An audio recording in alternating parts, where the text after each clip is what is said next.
If you do 1, 2, 3, don't do 4, but do 5. Yeah.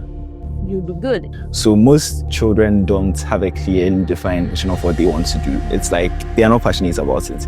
How can someone shift their mindset? Everybody has a podcast channel. Yeah. But there are some that are still doing, despite that, you can see the ones that are doing very, very well. Very privileged and honored to be a communication leader and to have had this experience for over 20 years. Whether it was the financial crisis, whether it was the sovereign crisis, whether it was the AI opera, whatever was going on, it was having had that opportunity to cover it. Today's guest is Gbemisola Jones, one of the most accomplished Black communications leaders on the global stage. With nearly 2 decades of experience shaping the narratives of government, tech giants like Amazon, and currently leading global communications at Delivery Hero, the world's largest food delivery company. Abby has mastered the crafts of building reputations, steering organizations through crises, and elevating brands to global prominence. Her career journey is nothing short of remarkable. From aspiring to become one of the first female pilots, to breaking barriers in financial communications as one of the very few Black women leading comms at FTSE 100 and Fortune 500 companies, to becoming a powerhouse voice on diversity and inclusion.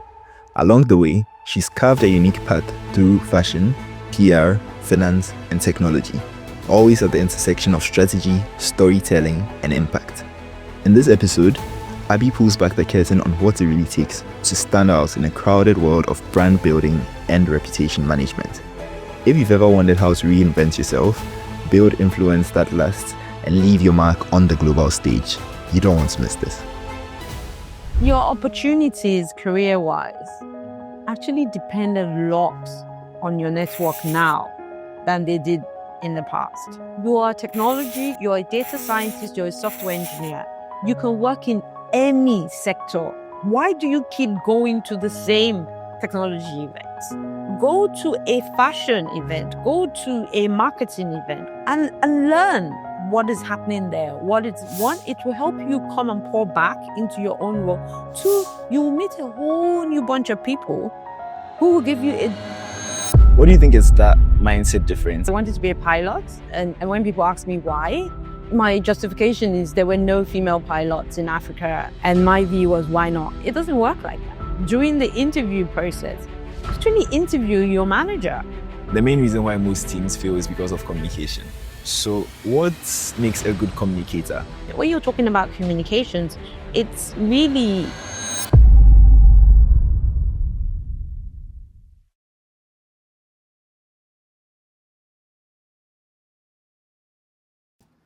Hi, Gbemisola. Welcome to The Code. Hi, thank you for having me. Why did you decide to do this? And what do you want someone who is learning, who is watching, to take away at the end of the conversation? I think it's so important to pay things forward.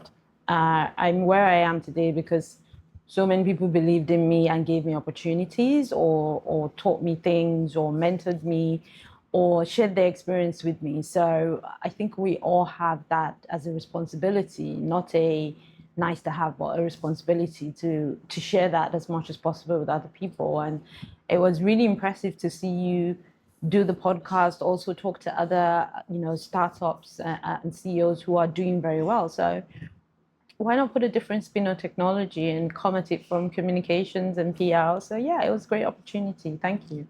Thank you. I was actually surprised because looking at how we met, right? And you were talking about networking and you're a communications expert. So that's one of the things I want us to get deep into. And I just decided to shoot my shots after you spoke about your experience and your background. And one of the things I want us to actually talk about is communication and networking and what it is actually. Because I think these days there's a lot of noise online. Everyone is talking about building a personal brand or being an entrepreneur or starting something. But you have very few people who are experts like yourself who actually know what goes into it. So I think that's one of the things I want us to talk about. Okay. But before we get into that, maybe you can just tell me a bit about yourself in case someone who is watching doesn't know who you are. I am British. That's why I'm not doing this interview in German, just to say. Okay. My Deutsch is sehr schlecht. So. Mine is 0 as well, so I'll go with that. And I'm also, my career or my path into technology is very different. I've always wanted to be a pilot, and when people ask me why, my justification is there were no female pilots in Africa at all that I knew of when I was growing up.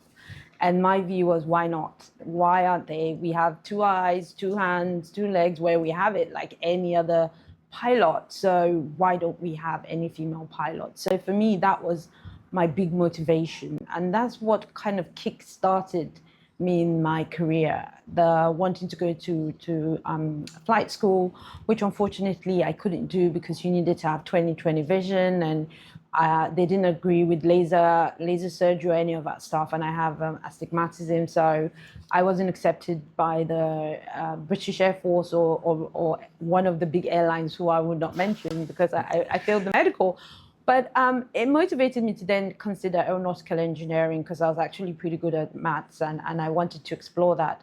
But I didn't really get settled into that because what I really wanted to do was be a pilot, and it was more a BA first. So I pivoted because I really love fashion into fashion public relations. And I went to London College of Fashion, which is one of the biggest well-known ones globally in terms of fashion. That explains your style. Yeah. It's really It all comes naturally, I want to say. But yeah, I really enjoyed that. And it was something that I was very passionate about. I worked as a fashion designer for a very short time because you actually need really, really great skills there. I think like technology, knowing how to code, you being able to craft something, design fashion, is like knowing how to code.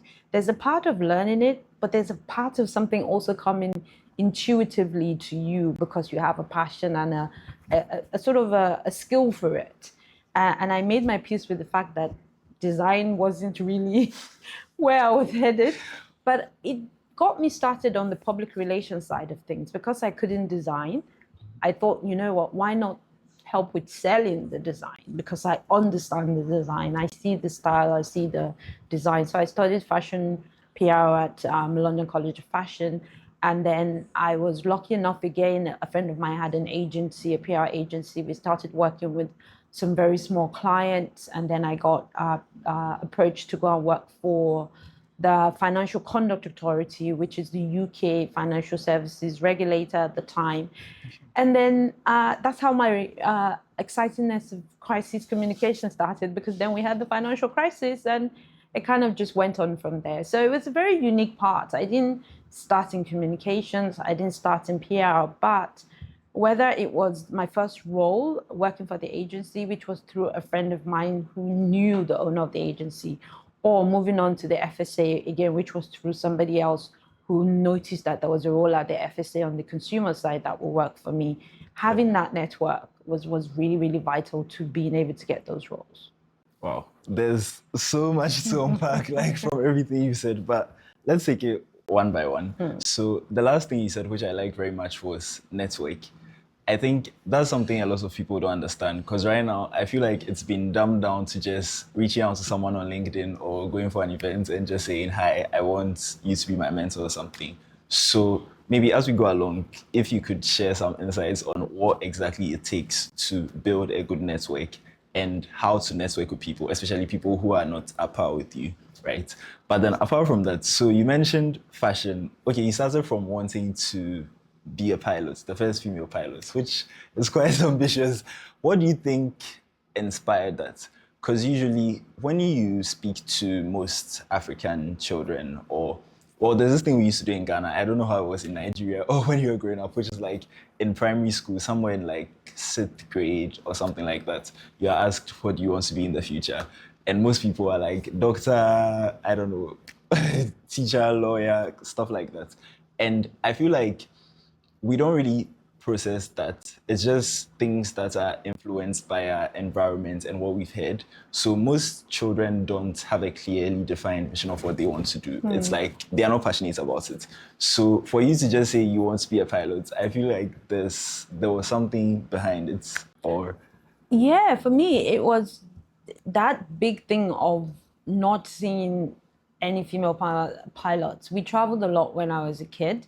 And I never saw any female pilots. To be honest, it wasn't even African female pilots. It was just female pilots generally. in general. It was most of the pilots at that time. And, you know, when you're a kid, sometimes when you travel, you have the opportunity to go into the cockpit. If you're nice to the cabin crew, you can go in there. And I never ever saw any female pilots. So for me, it's what sparked that first thing. It's what sparked that sort of possibility, not the probability. I was listening to a podcast today where they were talking about how to design your life. And the big thing about it is focusing more on the possibilities, not the probabilities. So when you talk about being young in Ghana, Nigeria, Africa, we look at probability. Okay, it's more probable for me to be a doctor because my uncle was a doctor, my auntie was a nurse. It's more probable for me to be a lawyer because my grandfather was a lawyer.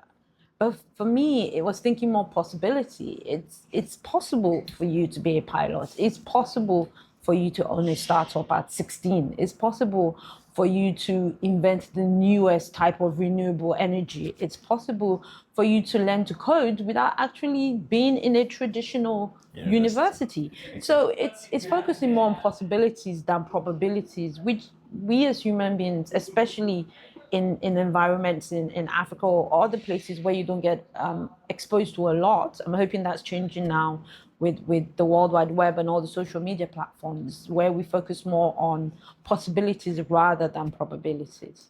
So, what do you think influences that? Because yes, it's culture and like society, but why do you think most people think that way? And how can someone shift their mindsets? Because I think one thing that's common with like people who actually do stuff is they are not, I've realized it's not anything special or extraordinary. Everyone has the same ideas. You want to start a podcast, someone has thought about starting the podcast. You want to do anything else, someone has thought about doing it. So what do you think is that mindset difference? And how was it like in your case that like influenced you wanting to do everything you've done like to this point? I think it's like a 2P situation, either the passion or the purpose. So it's either you're very passionate about something and that's what drives you to do it, or you have a purpose that you want to meet and that's what drives you to do it. But there needs to be a driver. There needs to be something that keeps you up at 3 a.m. in the morning coding, as opposed to, it's fine, I'll just go to bed. There needs to be something that keeps you motivated to keep going. And again, work-life balance is important, but something that keeps you motivated, that helps you, that makes you put in that 1 or 5% extra that makes things slightly better. So you're right, with podcast, there are so many podcasts. Oh my God, it's like everybody has a podcast channel. Yeah. But there are some that are still doing, despite that, you can see the ones that are doing very, very well. Yeah. And it's not because they woke up and had 11 million followers in like 2 days. It's because over time they've been able to start from somewhere. And I think the most important thing as well, the third P for me, is pivot. If something is not working, think about how to move in a different direction. Don't just sit there and say, and just keep pressing and pressing. If something's telling you that there's a different way to do something, be open to exploring it. So I think it's kind of the passion. I have a passion for something, I want to do it. Purpose, I feel that this is my purpose and I can deliver it. And the third one is being able to pivot to say, okay, the way I'm doing this is not working. How about I try something else? And 3D printing is an amazing example of that pivot where no one can imagine that you'd be able to kind of recreate things in that way. You know, 3D printing of a heart. How? 20 years ago, being African, your parents would probably have been praying for you if you said something like that. But it's what's happening now because it's thinking possibilities rather than probability. Probabilities, we've always done it this way. Possibilities, why can't we do it a different way? Yeah. So what was that possibility for you? Going back to the whole pilot thing not working and you pivoting into fashion. But then that also didn't, well, I don't know if it didn't go how you expected or you just decided to switch. Oh, it didn't go how I expected because I have to be honest. One of the assignments we had was to kind of create a portfolio of fashion through the ages, starting from like the 1600s. And when I started just having to draw some of I was like, okay, yeah, this is not for me. I can't draw to save my life. And fashion design is sketching. You have to be able to sketch and stuff. Now you have AI tools where you can speak to them Just or write do a it. But prompt back then and we didn't have any of those things. yeah. You had to be able to sketch. So it was knowing that, okay, the design of it as actually being able to make that is not what I could do, Yeah. but I could tell somebody else what they needed to make, and I could help them promote that vision, that part of it, and that's where the PR side of things came in.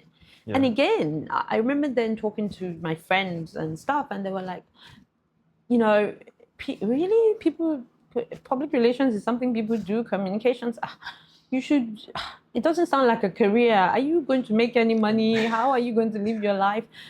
You shouldn't be doing that and all of that stuff. But it was something I was passionate about because Yeah. I loved fashion, and it gave me an opportunity to pivot but still follow my passion to do public relations and communications, but for fashion. Fashion. So, how has your career trajectory been like from the time you started till now? Like looking back at, I don't know, 10-year-old Gbemisola who wanted to be a pilot and now where you are right now.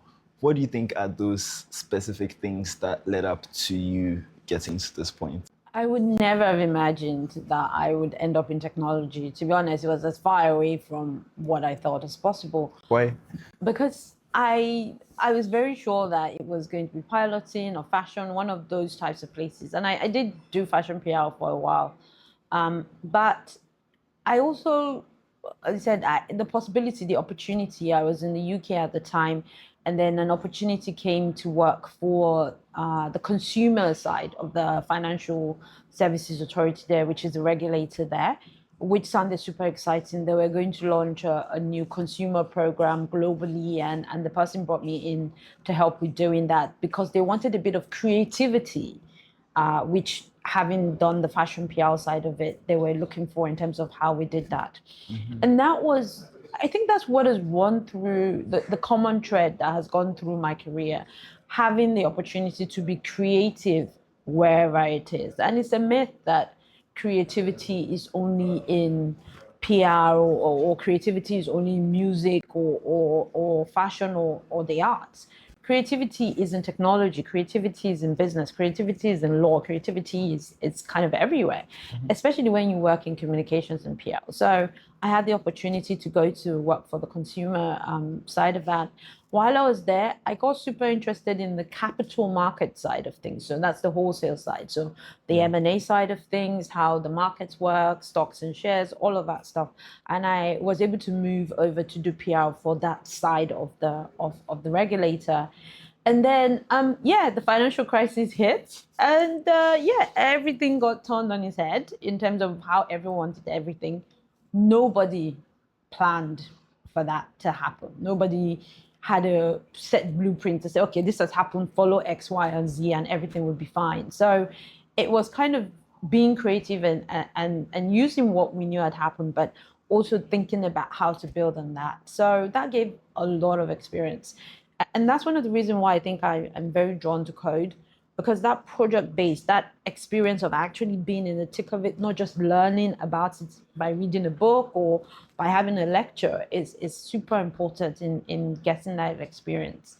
And then from there, I had the opportunity to work for Barclays and work for FTSE Global, who own the FTSE 100 index. So my career was very heavily financial from that perspective, both on the consumer and the sort of the B2B side of things.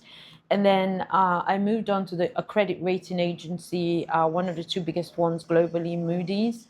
And I was there for quite a while. And they had just gone through the financial crisis, and financial institutions everywhere they were getting a bad rap. So it was all about rebuilding, reestablishing, and sort of kind of Recreating their recreating their brand, exactly, and sort of recreating and helping the public understand more about the brand. And that's what communications is. It's helping people around you understand your objectives, your goals, and why they actually work for them, not for you, for them? What does it mean for them in terms of you having that? And while I was there, I had that opportunity again to work with an amazing mentor, Mike Mulver, who was also my manager, who, from that perspective, gave me the opportunity to actually move into technology and work on the creative side of PR B2B. So I ended up at Amazon, heading up their startup and cybersecurity PR team in EMEA. And then from there, had the opportunity and was attracted or headhunted by Delivery Hero to move to Berlin. So it's not that whole plantain tech thing was why it worked for me. It doesn't quite happen in that way. You can get to the end point through so many different directions. So again, focus on possibility, not the set way of doing things. It's kind of how I ended up where I am. Interesting. You have so much experience from like all these different companies. What do you think it's one of your main skills or qualities? Like, what's the mindset that you think you have that has helped you to succeed? Because you've transitioned from the whole pilot thing to fashion, and although the communication is still related to the fashion, like you say, but like Amazon, Delivery Hero, finance, all these different companies, these are like different organizations with different organizational structures and what have you. So how do you think like your approach is? What mindset do you think you have that helps you to succeed in a work environment, which anyone watching needs to have basically? Authenticity is a big one. I think be yourself. And then also do research the company to understand more about the culture of the company. Do you think most people just want to work as a company because of the name? Yes. So that's it. Okay, so it is X company, it's the biggest in the world. It is Y company, it's the most known in the world. Yeah, but is that really, do your research to see what is being said about the company. Do your research, go to Glassdoor, go to LinkedIn, check what's happening there, see what is happening with their LinkedIn page, for example. How many people are actually liking, commenting from within the company, not just externally as well, which gives you a good indication. Go on Glassdoor, although I know Glassdoor, people go on there to just have a go at stuff, but try and mine through to see what it's like. Put some fillers out there, connect with some people from those companies, and don't just think, okay, you know what, I will go to this company and it will be fine, because then you can go in and find that the culture is not quite what works for you. I hate the use of the word you're not a natural fit for something. I don't think anyone is a natural fit for a role. If not, then there will be no need for diversity, because only one type of person will fit for every single role at that company. It's also understanding what your own strengths and weaknesses are when you are in a role, and being open to feedback. That is so, so important from the right people, by the way, not just criticism. There's a difference between feedback and criticism. I don't even agree with constructive criticism. It can't be constructive. It's a critic. It doesn't quite work. But it's feedback and how it's done. And then the most important thing for me in terms of a role is the person you're going to be reporting into. That person has more influence over your career in that company than anybody else at that company. Not the CEO, not the CFO, not anybody. Because and it's more than them writing your performance review. It's the projects that they will hand to you that will build your profile within that company. It's the opportunities where you will make mistakes and they would understand and try to work with you to figure out, okay, how to make things work. It is them understanding your strengths so that what they are handing to you or what they're doing with you reflects more on your strengths than areas where you need to develop. It is also them giving you the opportunity to develop in growth areas. So it's all of that. But for me, I think the most important person, or one of the most important things is checking out that company's culture to see what it's like. Do your research there. Don't just say, because it's company X, it must be fantastic, and oh my God, this is great. And also, during the interview process, actually interview your manager, find out more about them. How do you do that? Ask them about what's important to them.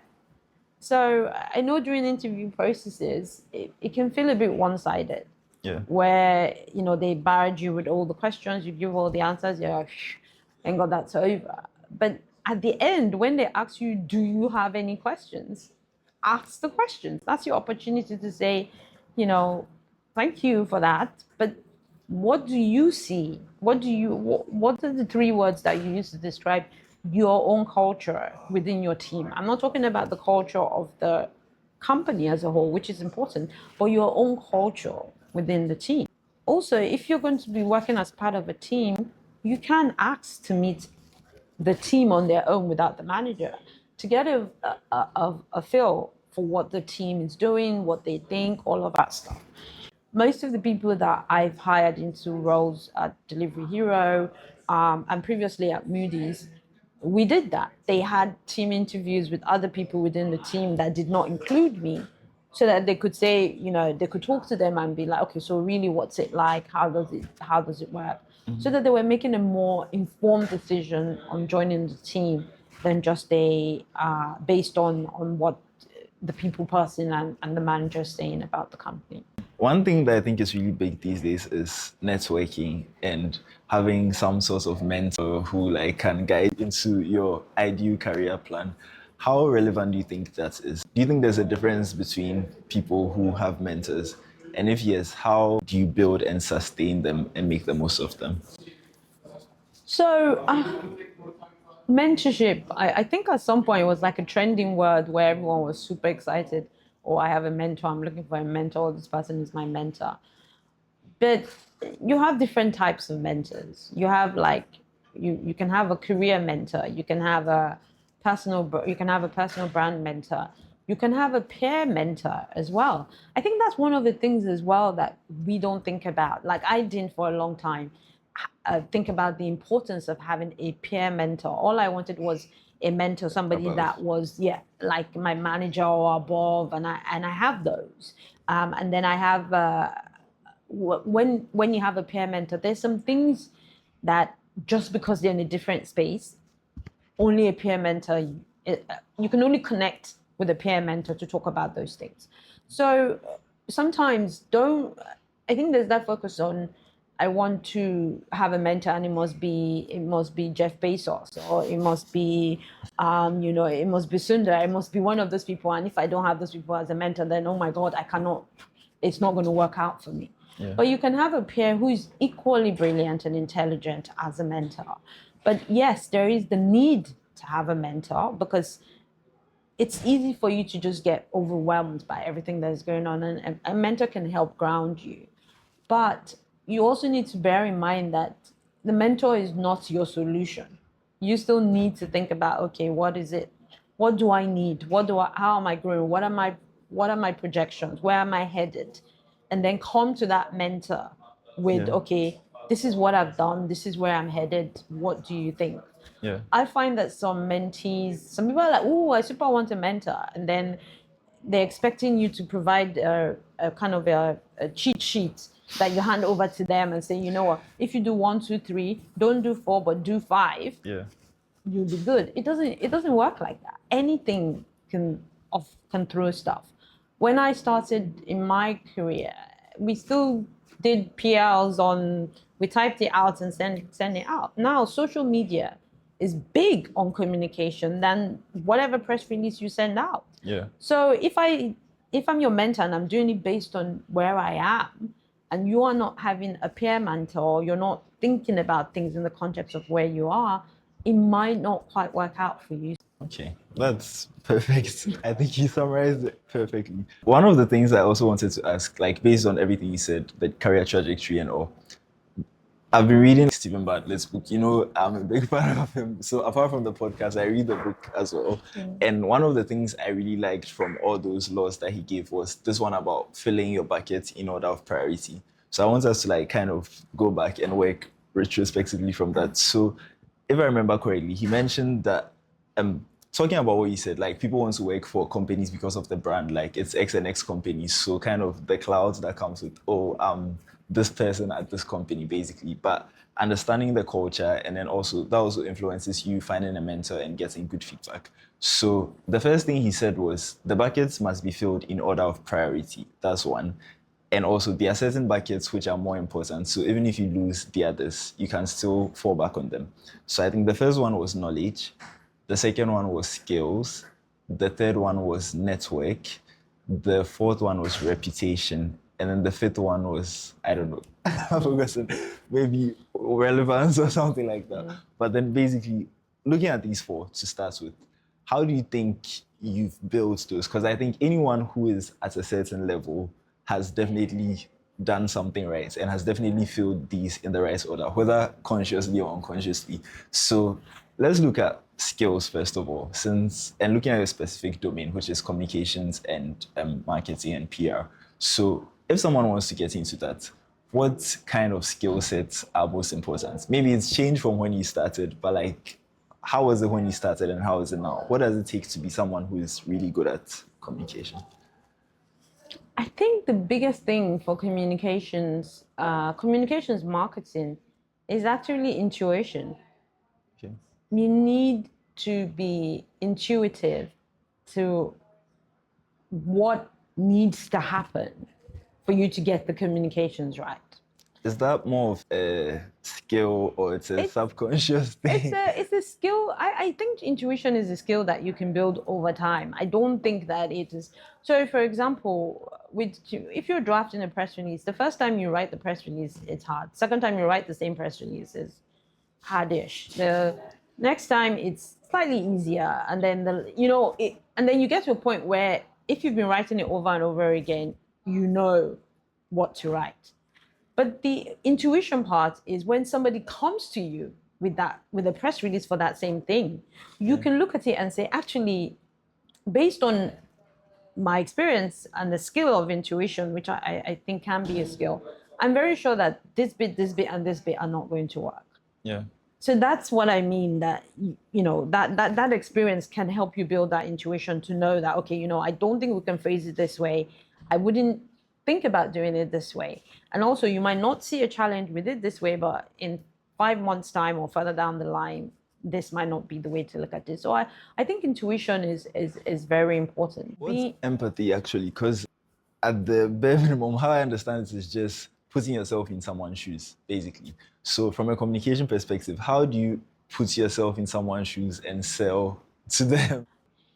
Putting yourself in another person's shoes. I'm not saying if something goes wrong, you should be patronizing, because that's different. But putting yourself in that other person's, understanding from their perspective, even if you're a corporate, you should still have an empathic spirit as a corporate, as a company, towards other people and what's going on, especially when you're dealing with a crisis or issues, communication. Interesting. I like that you mentioned empathy first, because I think one of the main areas where communication is important is teamwork. And also because our main audience are founders and entrepreneurs, I think that's something very important for us to touch on. Looking at the scenario you just gave, for example, from some groups and some teams I've seen, and also from what I've read, the main reason why most teams fail is because of communication. And I think it's just like the picture you just painted. Someone has either done something wrong and doesn't see why they should own up, or there's just a lack of communication. So what's communication at its core, if I should put it that way? Because what makes a good communicator? And if it's not something that you were born with, or if it's not an innate skill or ability that you have, how do you build it over time? Because you said empathy can be acquired. Yeah, diversity, understanding diversity is so important. And when I mean diversity, I'm talking about the broad remit of diversity, not just gender, race, religious, sexual orientation, any of that stuff. I'm talking about culture, background, understanding.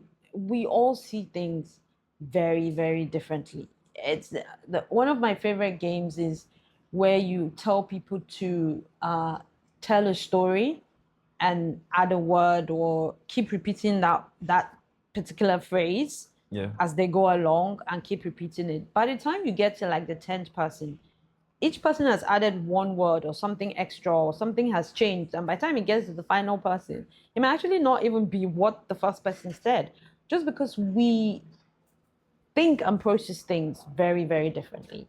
For example, I'm neurodivergent. I think about things in a completely atypical way to how people think about things. My first push on anything is creative empathy. Okay, so how can we be creative but still be empathic?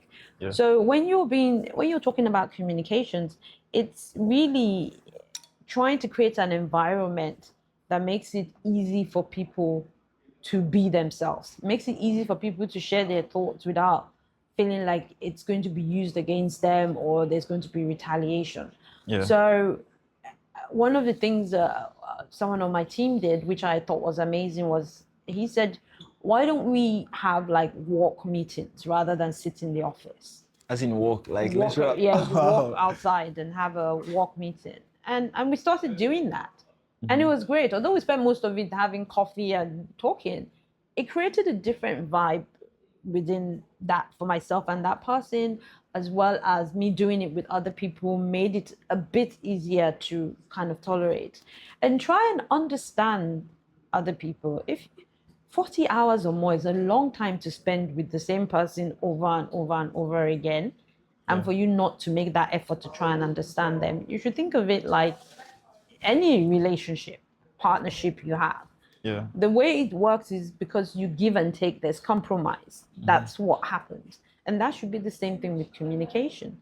If you have somebody that doesn't function very well in the morning, then don't put your meetings in the morning, because already that's going to cause a strain. If you have somebody who prefers voice notes to long Slack messages, then leave them the voice notes rather than the Slack messages.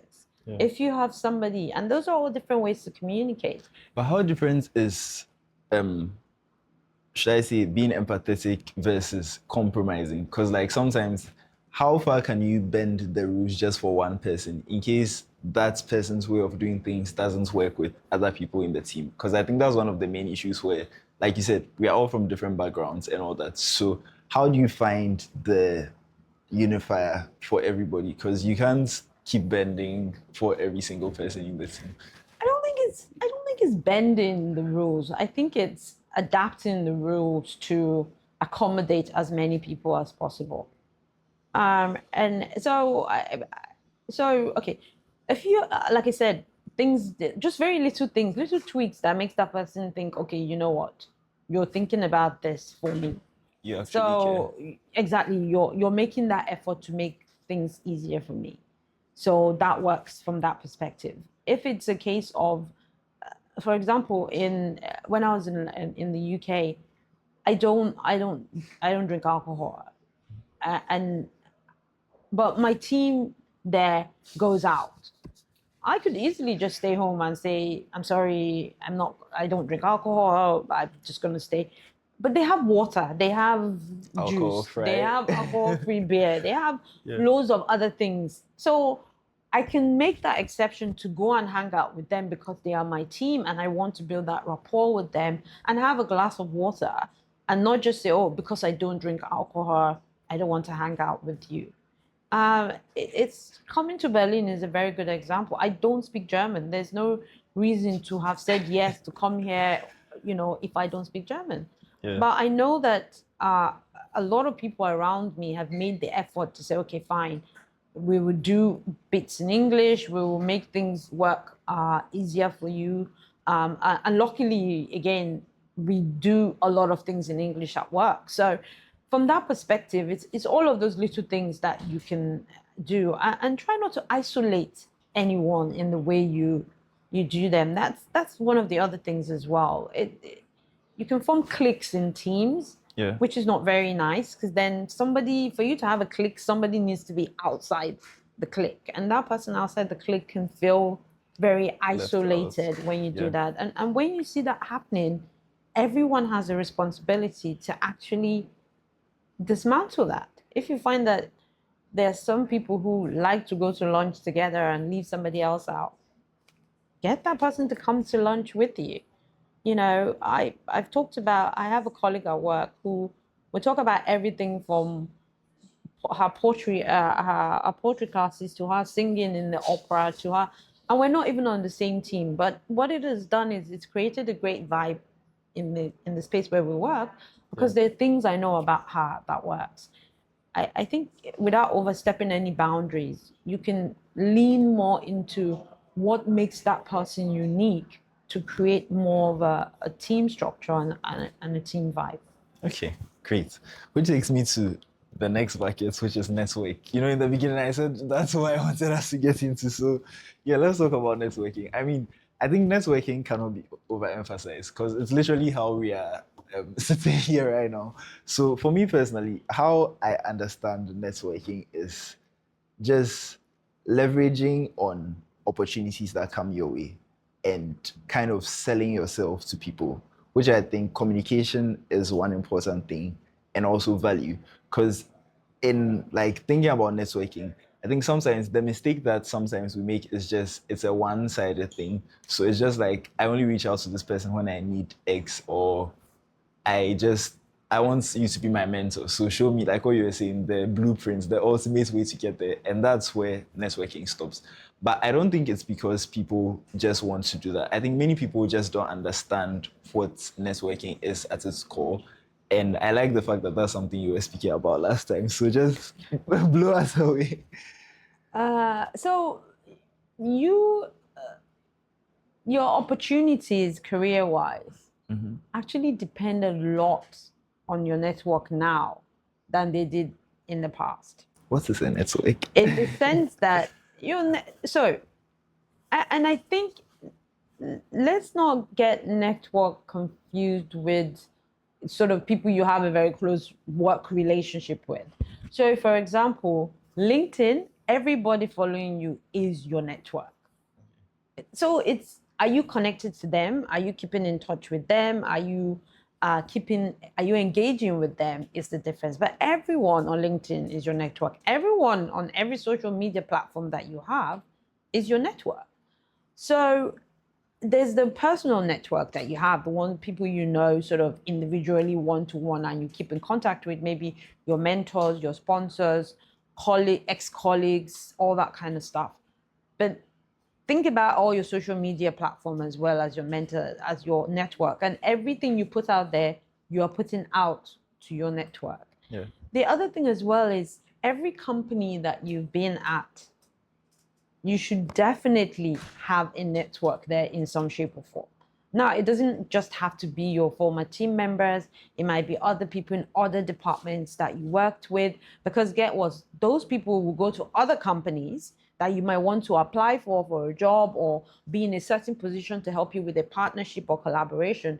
They don't necessarily have to be in your team for them to recommend you for that role or for that partnership or for that collaboration. Anything can happen in that way.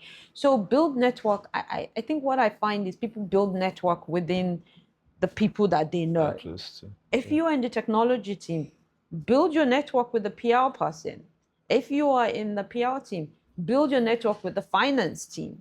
If you're in the finance team, build your network with product management. If you're in product management, build your network with designers. Yeah. If you're in this, don't just build a network of designers. Guess what? You are all competing for the same job. So to be honest, I'm not going to put you forward for a job that I want. Yeah. But if I'm in finance, then if a job comes up in that company, I can put you forward because I know you from a previous company and we're not in the race for the same job. It's something different. So build that network in that way as well. Don't just think about it as the only person I can speak, my network is just my team. And then also, if you're going into a different direction or going into a different trajectory, think about events outside of the ones you usually go to. And I have to say, love to the tech people, but they are so guilty of this in the sense that technology folks only go to technology events. Yeah. I'm like, no, you are technology, you're a data scientist, you're a software engineer. You can work in any sector. Why do you keep going to the same technology events. Go to a fashion event, go to a marketing event, go to a legal event, go to a business event, go to other events where and learn what is happening there. It will help you come and pour back into your own world. Two, you will meet a whole new bunch of people who will give you who will trigger a whole new neural pathway in your brain of thinking about things. Yeah. So when you're building that network, it's people, it's corporates, it's thinking outside the box of just, I'm a software engineer, my network is loads of other software engineers. Okay. That is what I think might be a challenge, because then we're all saying the same thing. But then think outside the box, and don't be afraid to reach out to people that are senior. Now that LinkedIn allows you to follow people, you can follow people, but also engage people. Okay. And you don't have to engage with every comment and be like, congratulations, thank you, whatever, fire emoji or whatever. Think very critically about what you are going to say. Yeah. If you have something to say, and then say it and tag the person. And that way, the person will remember what you're saying, except it's somebody that has like 1,000 comments. But if 99 of them of 100 are congratulations, and yours is the one that says, this is a great opportunity, it's good to see growth in X that you're going to be driving, big congrats. Which one am I going to remember? Yeah, definitely. Exactly. So think about it in that way as well. Okay. I just want us to dive a bit deeper into that before we shift. So I want to use this analogy, right? I don't know if you were familiar with like high school physics or chemistry. So basically, if you look at like how the atom is, right? The atom is in the middle. If you look at the sketch, and there are these shells around them. So my mom had this analogy where she's like, you are the one in the middle, and there are different levels of your network. So there's maybe the family or like the very close people. Then there's the second shell, and there's the third. So I think networking, like you said, don't build people who are only in your same field. But then another thing I think is there are different ways to go about it. So let's say if you go for an event, right? Maybe you're a tech person, and like you said, I should go for external events and stuff like that. When I go for such an event, what do I do? Because I think this is something that people just don't know how to do. Like, okay, I've shown up. I am very good at what I do, but no one knows about me. And I don't know how to walk up. Maybe I'm not confident enough. I don't know how to walk up to people and say, oh, I do X, Y, Z, so I want this and this from you. So how do I network in that instance? Then if you're in a team, in a company, how do you network beyond, we've gone for lunch and then we are talking about, I don't know, agile roadmap or something. How do you network beyond that? And also, upwards. So how do you network with higher level people like managers and stuff? Because I think there are different intricacies to all these things that maybe you have more experience on. So taking them one at a time, starting with events. There are very few events where you don't have the does anyone have any questions part to it. Yeah. You should do your research about the person speaking, about the panelists, about anything. Because you still go to events where there are like 200 people. You get to the end and do you have any questions? And only 3 people put their hands up. And the questions are not even really, some of them have already even been answered in the panel. But do your research so that way, if the opportunity comes to ask a question, you can put your hand up and actually ask a question that sticks, that person remembers. And preferably, it's a question that will be slightly challenging for them to answer. So, if you have the CEO of a startup and you're like, oh, I have a question. So what was the one big thing you did for your startup?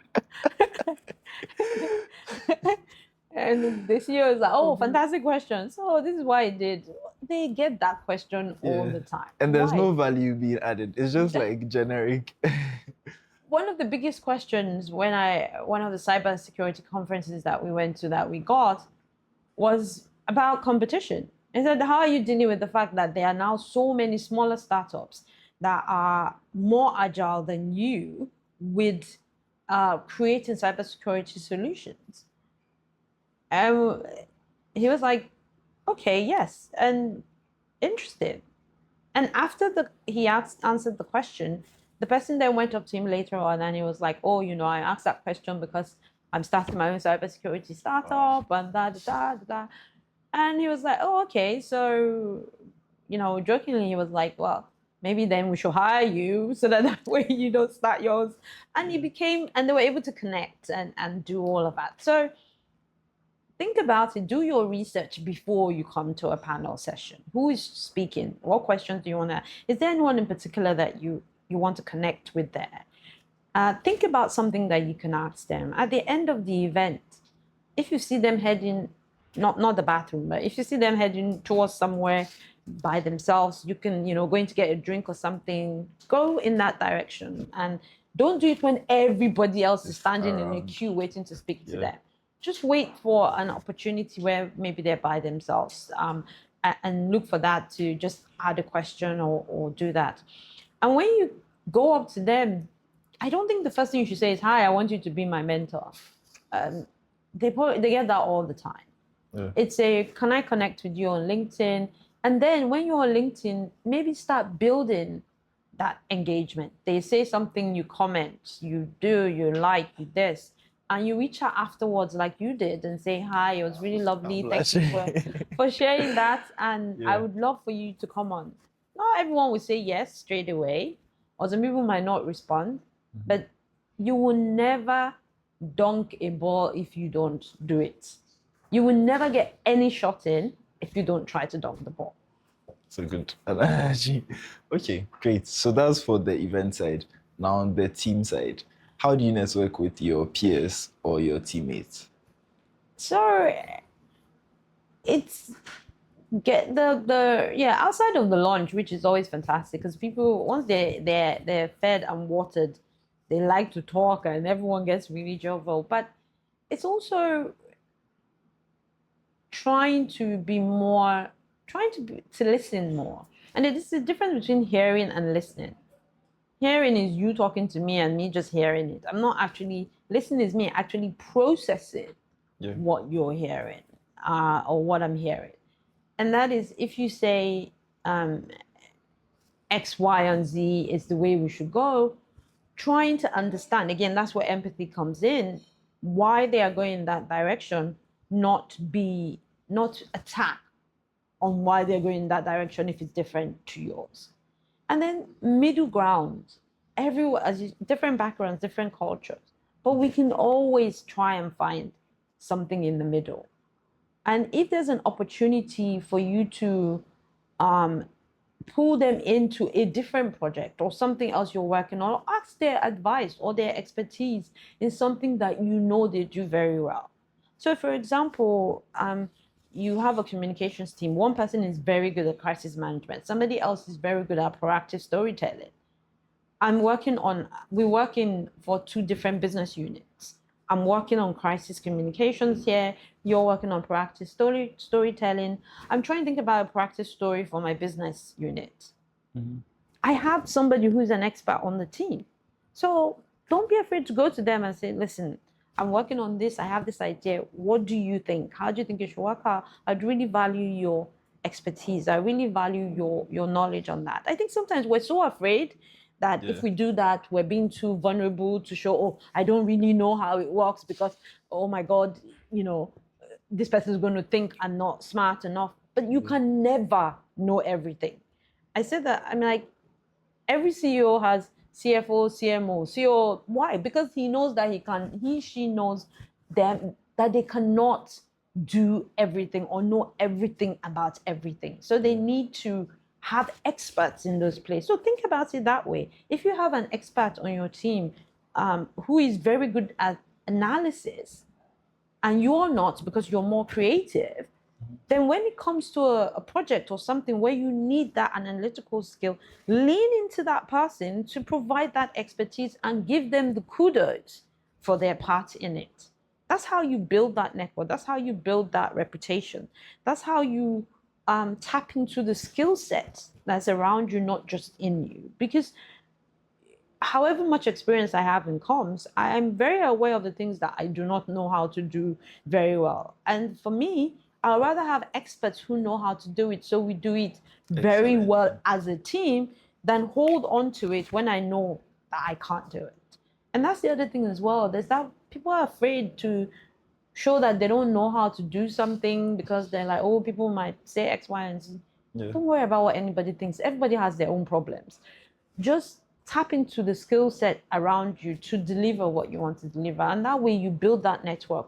The great thing about social media now is that while before people seem so far away, social media has brought people a bit closer. So you can follow CEO of any company that you're interested in and get their thoughts. This thing, you can follow the company itself to get updates on financials, get updates on its projects, its campaigns, loads of different things.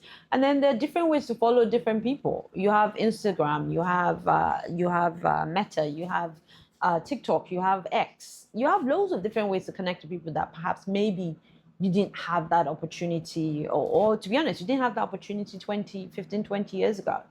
So you can follow that person. And then more often than not, except their profile is locked, which usually that isn't the case, except there's a need to. Yeah. When they say something, you can comment on that thing. But think critically about what you value want am I to say. adding? What value am I adding to this?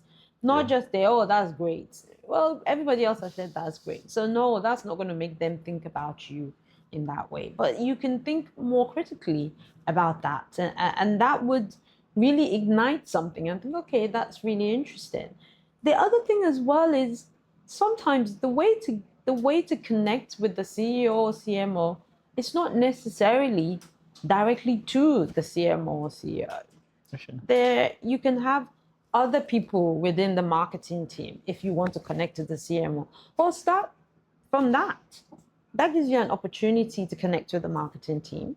If the marketing team is having an event, they can invite you to that event, and then you can show up.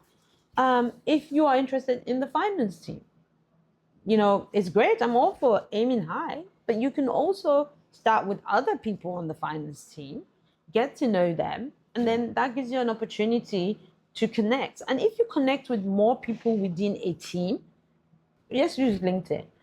If you connect with enough people, if you then reach out to me, I will look at how many mutual connections we have. If we have over a certain amount, and people do this, whether they like to admit it or not, if we have over a certain amount of mutual connections, I'm more likely to say yes to a connection with you than if we just don't have any, or I don't see that those mutual connections are relevant people or something. So I would say connect with those mutual connections that you have. Think about other levels that you can connect with and then aim that way.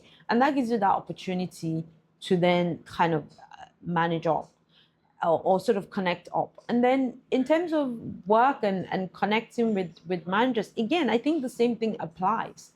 It doesn't just have to be your manager. It can be a manager in an adjacent team to yours, where because you work on a project together, you ask them to be a mentor or look at what it means for them to be a sponsor. And there's a big difference between a sponsor and a mentor. So the mentor is that person that helps with kind of your direction, your goal. While a sponsor is someone who speaks up for you in rooms where you would not be. So it's also you showing up in things that are relevant. So how do you identify the two? Like, how do you distinguish between a mentor or a sponsor? So a mentor, I think a mentor is more hands-on when it comes to your career and your goals and where you're headed or whatever you're using their mentorship for, because it can be personal or it can be other things. So they're more hands-on.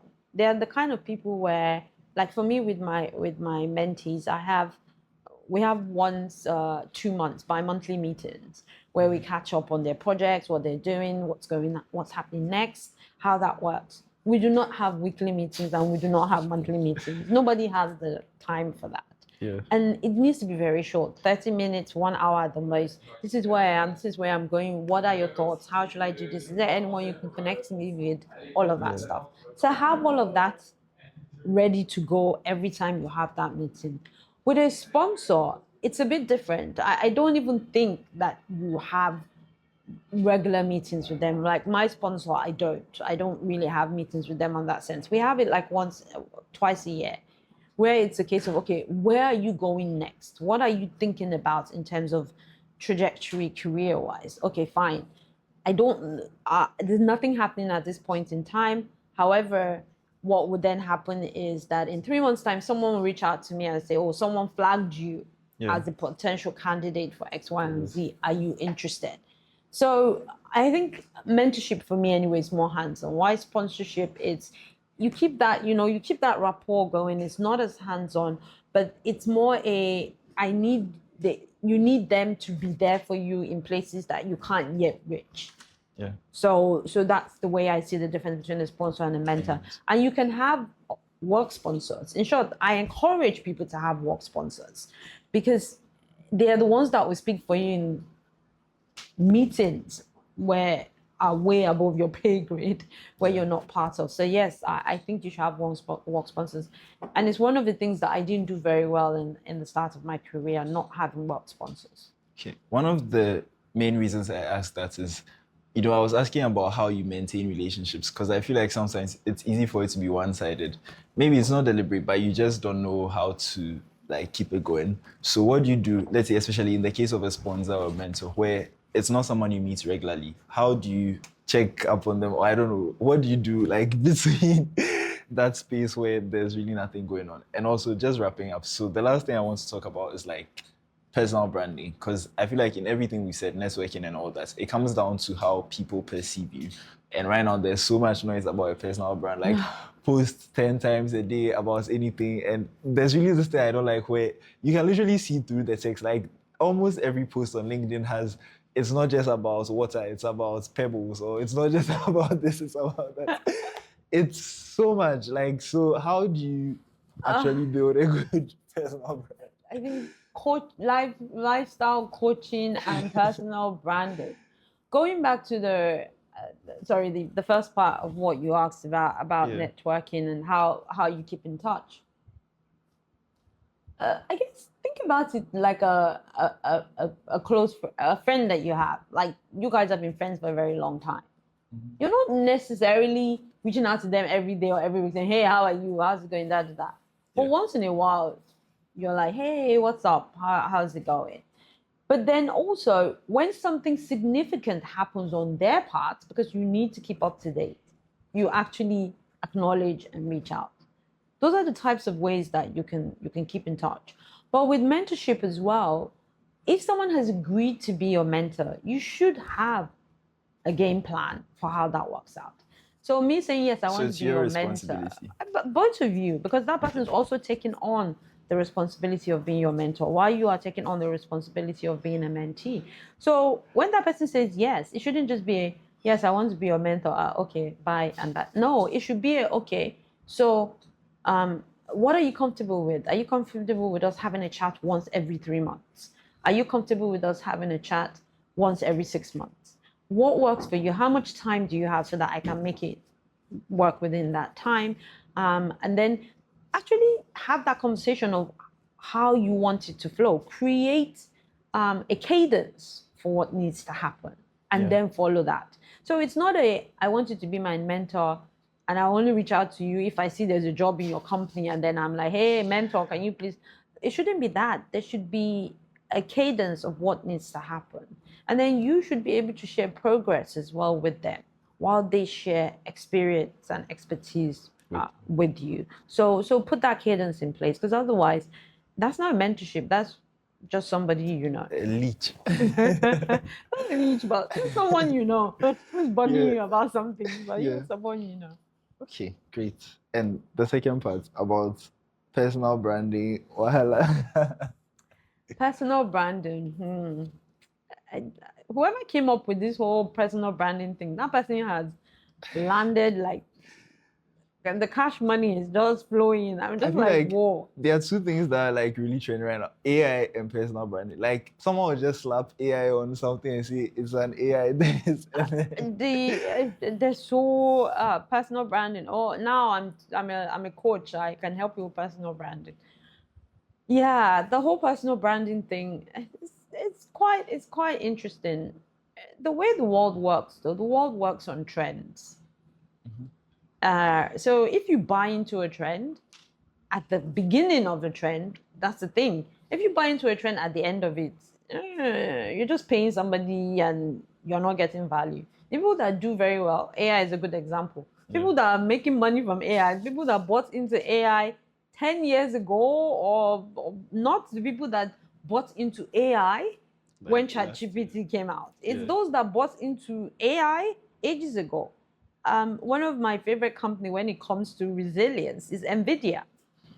So true. And NVIDIA's story is amazing. The people that are making money from NVIDIA are not people that, when the whole AI thing blew up with ChatGPT, there were people who invested in NVIDIA in the early 2000s that are now reaping the reward of that resilience. Yeah. So with that kind of, I see this personal branding thing as a trend. If you jumped on it at the beginning and it worked for you and it was great for you, and you either used it as passive income or you were able to use it to develop yourself, yes. But if you are facing that fatigue, so are so many other people. And they're, oh, I'm just redefining myself. I'm resetting, I'm restoring, I'm something. I'm just like, okay, yes, we all get it. And my personal brand is this. It doesn't mean that you should not have I prefer personality, authentic personality on LinkedIn or on your social media platform. Yes, you should have that, but there's no need to be. For me, I think a lot of it is quite extra. It's really unnecessary. And then post 10 times a week. You have a job. How are you posting 10 times a week? Except you're not working, because I'm like, I can't even find the time to post once a week because I have so many things going on. I'm like, and then the post as well. Like it's like a lecture note of a post. I'm like, who's reading all of this? But if you are doing it as the follow-up to something, so you have a podcast, you have a show, a financial update, a business update, consumer campaign, something has happened, yes, do that. But just doing it that way, and then we have a very short attention span as human beings now than before. Like 3 to 10 seconds is the most I can give anybody. In short, if you're scrolling, you don't even give them that much. Some of them half a second and you scroll to the next thing.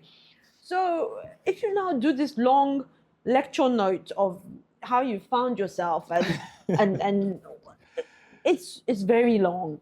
But should you not do it? No, you should create an identity for yourself. When you think about all the biggest brands, the reason they do very well is because you don't need to see their name to identify the brand. Yeah. And I think Apple is a really good example. Like even with the Macs, they used to have the name like next to the screen, but right now they took them off. But once you see it, and people buy it just because of the experience and the whole quality and stuff. Oh my God. This delivery is awesome. Hey, it's background effect. Think of it as that. Anyway, yeah. So Apple is a good example. Coca-Cola is a good example. All these things where just, even if you don't see the rest of it, you know who it is, you know what it is. So create that for yourself. You can create that for yourself without making too much noise about it or doing that. And then for you working, it is your reputation that becomes your brand. So it's not just you being able to do the lecture notes. It's how many deals you've been able to close. It's how many startups you've been able to exit successfully. It's how many projects you've delivered. That's the reputation that becomes your brand, that invisible brand that you need, where if someone comes and says, oh, somebody did this, or Farag did that, or Jasper did this, I'm like, oh yeah, I know, I remember, yeah, he did. He was one that worked on Project X, Y, and Z. Oh yeah, he's fantastic. I don't even need to know you or be in connection with you. Yeah. But because I know what you've done, and I've had the experience of working with you to do that, that is it. So I think rather than personal, think invisible but impact with brand. Yeah. It doesn't have to be loud. And I like the fact that you said personality, like even talking about the mentors and like all that, because you can have a so-called good personal brand online, but then like you are different with the people you work with. So like when you have a good personality, the people who know you can vouch for you, like without you necessarily posting all of those stuff online. But it's still good to do that. But anyway, thank you very much. So wrapping up, what do you think? Like we've really come a long way, but then from the pilots to the communications experts to the next fashionista and all that. What do you think your personality is right now, or your brand is, if I should put it that way? And where do you think you aspire to be?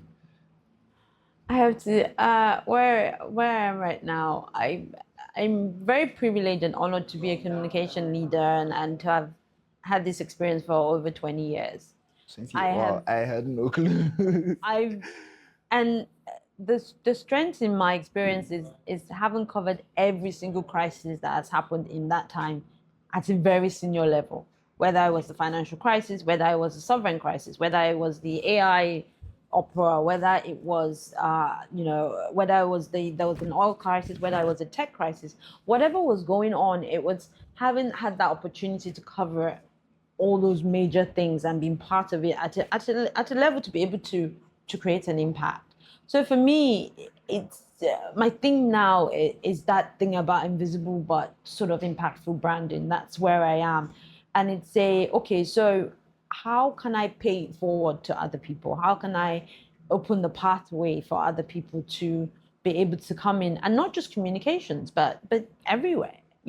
Show that it doesn't have to be the typical straightforward way of go to uni, study this, do this, and that's it. Like the plantain. Exactly, like the plantain. Yeah. You can fry it, you can boil it, you can make it into dumplings. There's so many ways, and so many people use it in so many different ways, but it's still the same plantain. You're still using the same thing, but you can craft it in so many different ways. It was talking to you, man, and talking about creative technology. Technology now is not just this thing on the other side. It is creative, it is business, it is accounting, it is tax, it is everything. It is medicine, it is legal, it is everything. So it's, for me, the branding part is limiting in the sense of I am this. I think I can be anything I want to be.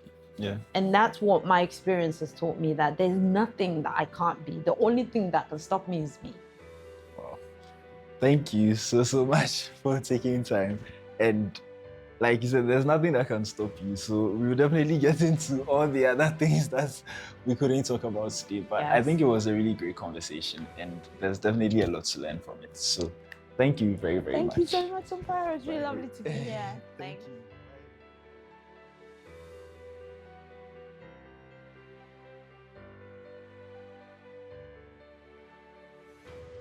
It's very personal brand, but I want to have that reputation where people know that I can count on this guy. Yes. Yeah. And I think reputation is so much bigger than brand. Yeah. Because I look at someone because one of the people I really look up to is Pharrell. I look at someone like Pharrell. This is a producer, but Louis Vuitton approached him. He didn't approach anyone. They approached him. That is a perfect example. Yeah. Pharrell was a musician. Nobody. How do you go from being? And the thing is, he wasn't like, if it was like Lady Gaga or somebody who was big on fashion that then became the creative director, maybe you could kind of see why. Yeah. But Pharrell but even when he performed music, it wasn't in the standard hip hop. It was never the standard R&B. It was never the standard anything. So like when he moved to LVMH, I was not surprised because he's not your typical kind of musician or artist or any of that stuff. It's not about your brand, it's about your reputation. It's about what you are bringing to the table, what you can do, which means you can do anything. Because if you do it about a personal brand, you have to create it as a personal brand. I am a doctor. So that means that you can't do anything legal, you can't do anything business, you can't do anything tax, you can't do anything technology. No, it's I am good at what I put my mind to do, which can be anything. We definitely need a part two. Like, there's just But so I much love of that. this. Thank you so much. So It was much. really lovely to meet all of you.